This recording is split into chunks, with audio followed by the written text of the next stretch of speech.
Hi, welcome back to my channel, Zaimis channel, and my name is Zaimis Kanda. On tonight's agenda will be about 2 points. Okay, first about the cancellation of the French Grand Prix and a few other Grand Prix. Okay, and and also about the issue that is happening all over the world in sports, generally in sports, but this will be relating to F1. So yeah, I might detour from my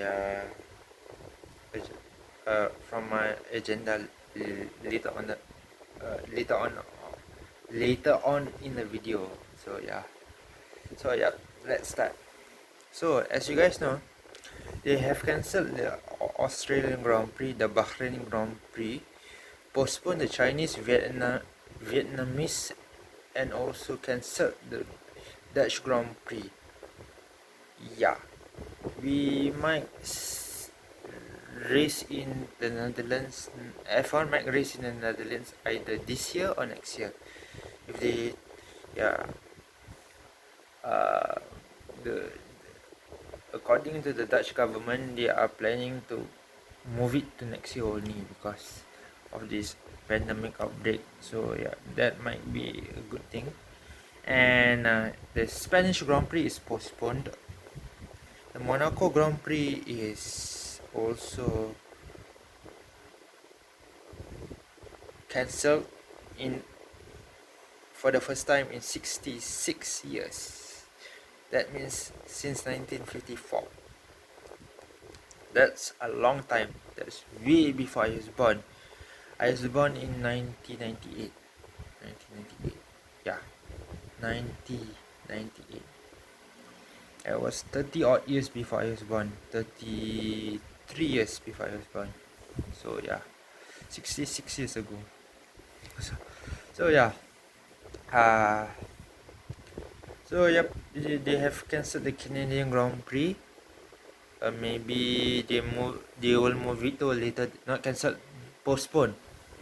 They have cancelled the French Grand Prix. They are planning to start the season actually early July, right? Early July, yes, early July. So rumored, not confirmed yet, but the calendar will be from July to December. Okay. Yeah. They would start in Europe to cut down costs. Austria might host 2 races. Great Britain might host 2 races. That's 4 races. Maybe they would bring in the German Grand Prix to compensate for the Dutch Grand Prix. The Belgium Grand Prix maybe is still on. The Italian Grand Prix, chances of having the Italian Grand Prix,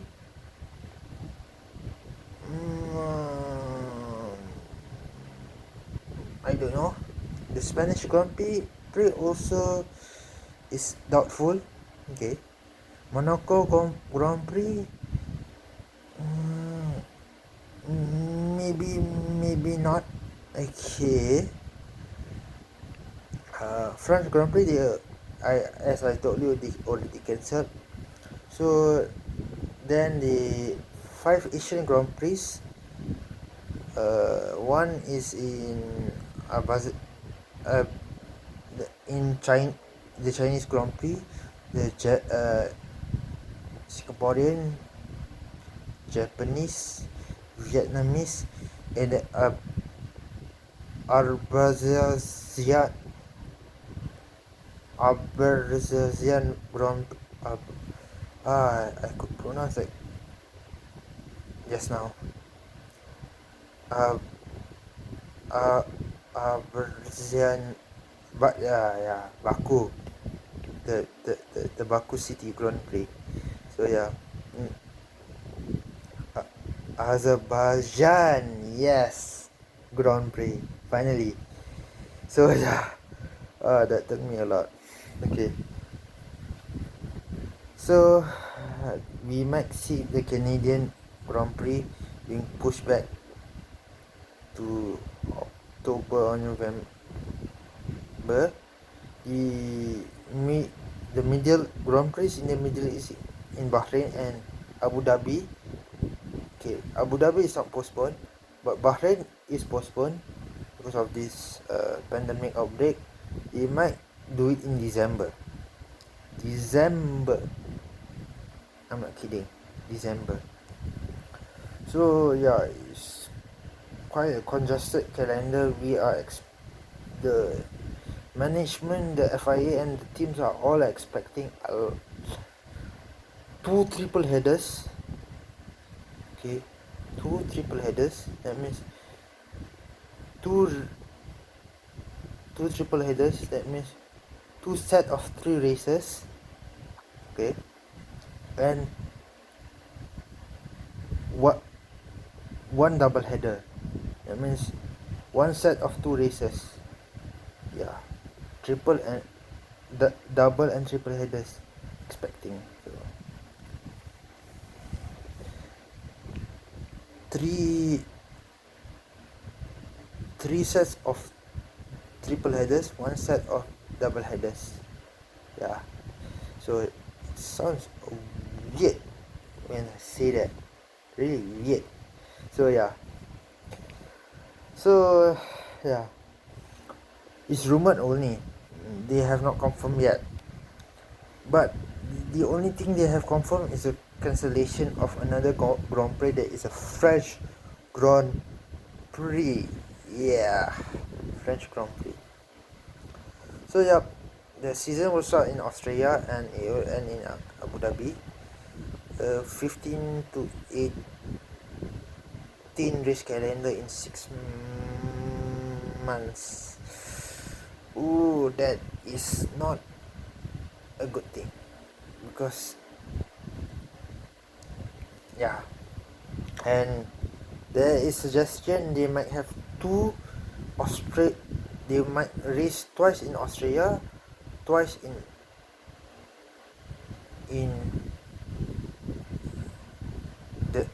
Britain. Spielberg and Silverstone. They might call back the German Grand Prix to compensate for the Dutch Grand Prix, as I told you guys in the early part of the video. I think so. Yeah. But yeah, the Hungaroring Grand Prix might still be on. Okay.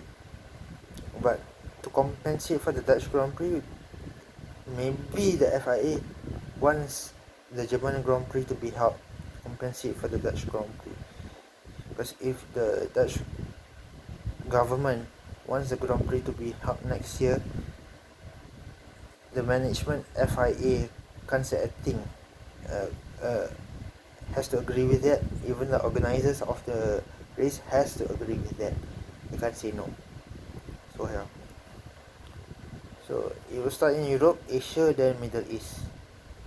So there might be a race in Canada, but not in America, or not in Brazil or Mexico, sorry.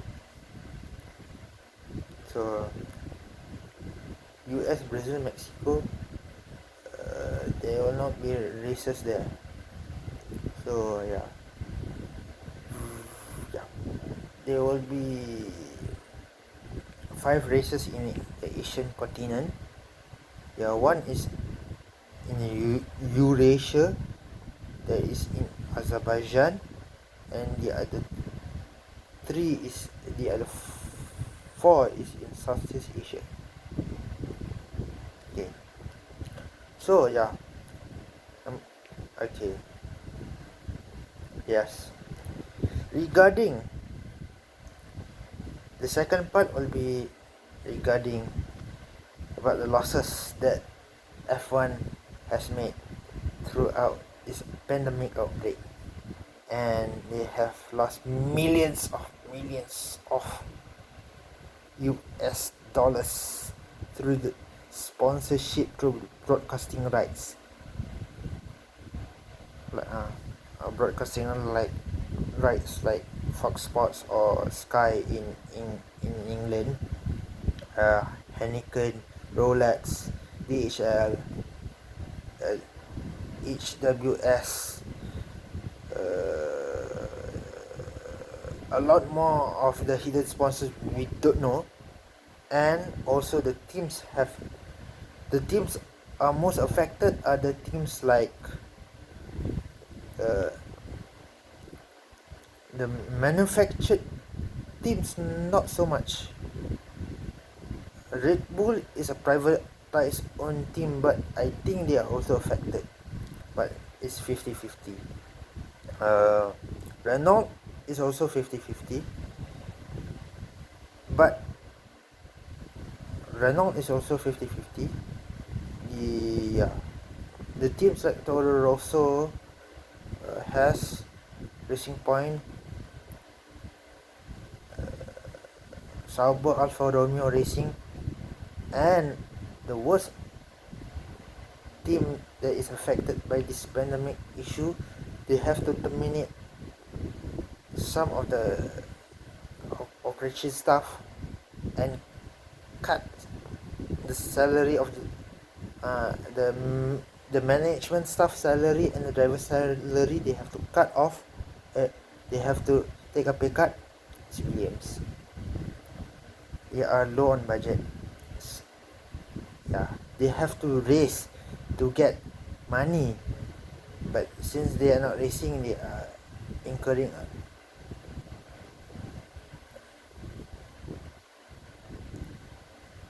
millions of US dollars of losses, and their budget is less than $1 million US or pounds.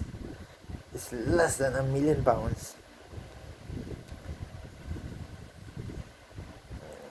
Racing Point, the owner is rich, okay, because he's a Canadian billionaire and he's Stroll's father.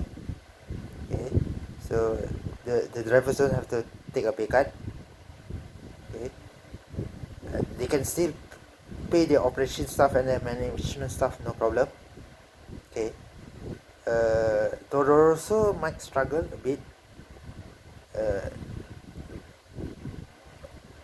Maybe both of the Sauber Alfa Romeo Racing team drivers also has a pay cut, but Raikkonen would take a lot of the percentage of the pay cut because he has a higher salary around 2 or 3 million US dollars, euros or pounds, in whichever currency that the team is paying him. So, and the other Giovinazzi will also take a pay cut, maybe at a lesser percentage because his salary is less than $1 million.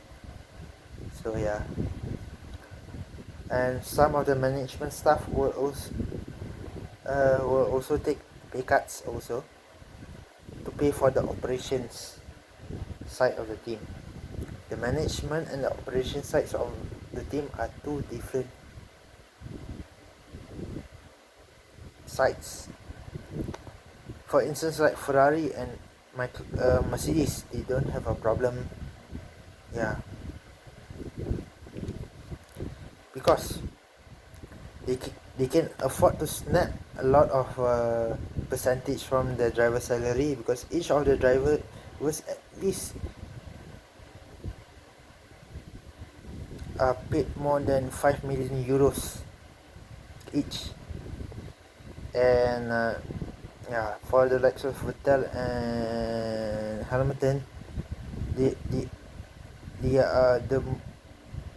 both of the drivers are highly paid, around 50 to 120 million US dollars. That's a lot of money, trust me. Between that is just their basic salary. That doesn't include their bonuses, their endorsement when they do commercials with Petronas or Shell, with Ferrari or Mercedes-Benz, or with all the sponsors that you can find on their team apparels. No, it's not. It's just their basic salary. So yeah, Trust me. So yeah, so they can afford to take a higher percentage of the pay cut for both drivers from both of the teams. Red Bull, I think they will take a higher percentage of the pay cut from the management staff and Verstappen's contract salary. Sorry, yeah. The minority would be from Albon. Okay. Yeah, like McLaren is the first team that both of the drivers took a salary pay cut. I think all the salary pay cut will be used to pay all the operations team. But sadly, Williams, they might have problem. They might have to terminate. I don't know whether they have terminated a lot of their staff or not, because I don't know. Seriously, but they might have to do it to save the team. All the operation staff they might have to terminate. Not all, half of the operation staff they might have to terminate. The management guys will take a pay cut. The drivers are forced to take a pay cut. For the Haas drivers also the same. For the Racing Point, not so sure. The management staff can take a pay cut, but maybe the drivers will also take a pay cut, but I don't know how much is the percentage. By the way, the owner of the team is a Canadian billionaire and is Lance Stroll's father that owns the team. That will be rebranded as Aston Martin Racing next year. So yeah.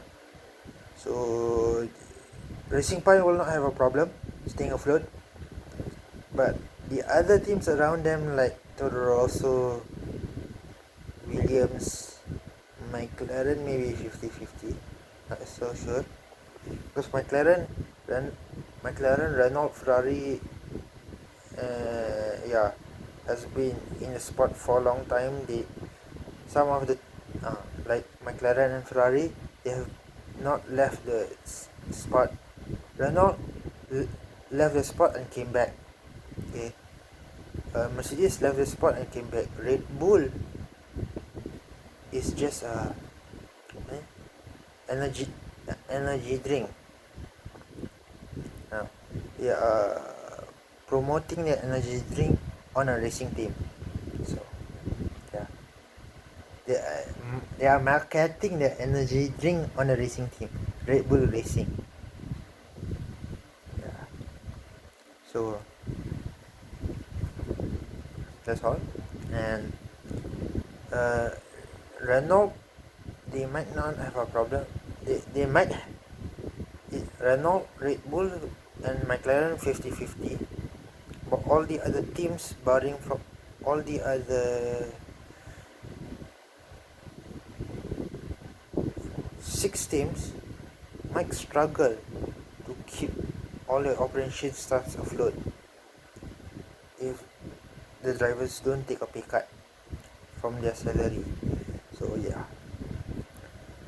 this pandemic outbreak is killing the sport, and they will also get revenue from the sponsors, FIA, the Formula Management, I think. Yeah. So, and the driver sponsors like Raikkonen, yeah, he might bring a lot of sponsors with him, like Kubica also. Orlin is also sponsoring the Alfa Romeo Sauber team, so Alfa Romeo will not have a problem, but if the season doesn't start, they will start scratching their heads, because Kubica's pizza sponsors might maybe pull out of the agreement. Yeah. Raikkonen's sponsor is a beer, Singaporean beer sponsor, and some of his sponsors from his early days in F1. So, yeah. So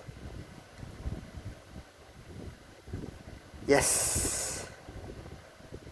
Uh, uh, the downfall of Williams.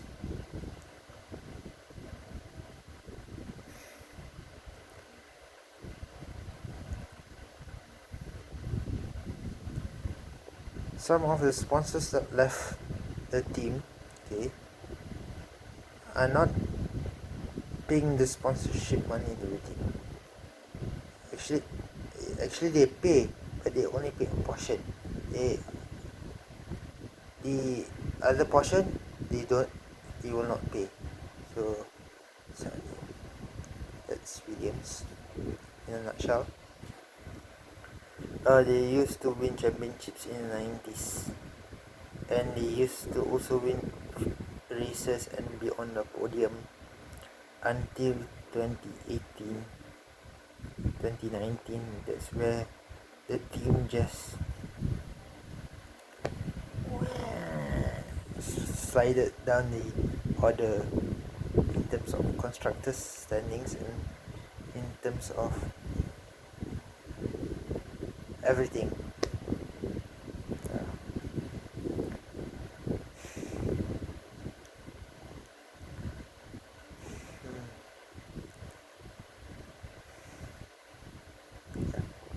So I am going to end this video, and yeah, good night and see you on my next video in the future.